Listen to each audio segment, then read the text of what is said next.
એક નવું ચલણ છેલ્લા એકાદ વર્ષથી ચાલુ થયું છે, એની રીલ્સ બની છે કે તમારે કોઈ રાહુ કે એનું કોઈ નડતર હોય તો તમારે કોકા-કોલા, થમ્સઅપ કે જીરા સોડા એ તમારે ટોયલેટમાં નાખીને 10 રૂપિયાનું ફ્લશ કરી દેવાનું. એટલે સામાન્ય માણસ એમ વિચારે કે 10 રૂપિયામાં શું, કદાચ રાહુ મહારાજ એનાથી ખુશ થઈ જતા હશે તો કરે. અને એવું નથી કહેતો કે લોકો કરે, મેં કર્યું છે. મેં એટલે નથી કર્યું કે મને એમાં ભરોસો હતો. મને એમાં એટલા માટે મારે કરવું પડ્યું કારણ કે મારી પત્નીને આમાં ભરોસો છે. એ રીલ્સ જોતા જોતા એને એમ થયું કે અત્યારે આટલા બધી સમસ્યાઓ તારી ચાલે છે ને તો તારે કરવું જોઈએ.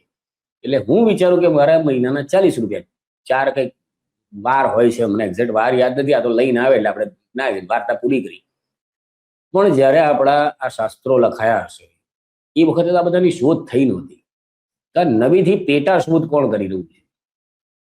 માત્ર ને માત્ર જો મને એ વખતે મારે કોઈની સાથે એવી મારે બહુ ડીપમાં ચર્ચા નથી કરી, પણ ખાલી આજે તમને કહ્યું, તમને માનવું ના માનવું એ તમારા હાથમાં છે કે ધારો કે એક મારી કંપની છે કોઈ કોકાની એની કોલાની, હું કહું કે યાર અત્યારે એનું વેચાણ નથી તો શું કરી શકાય? આવા 10-20 બાવાઓ, કારણ કે હવે રીલના જમાનામાં તો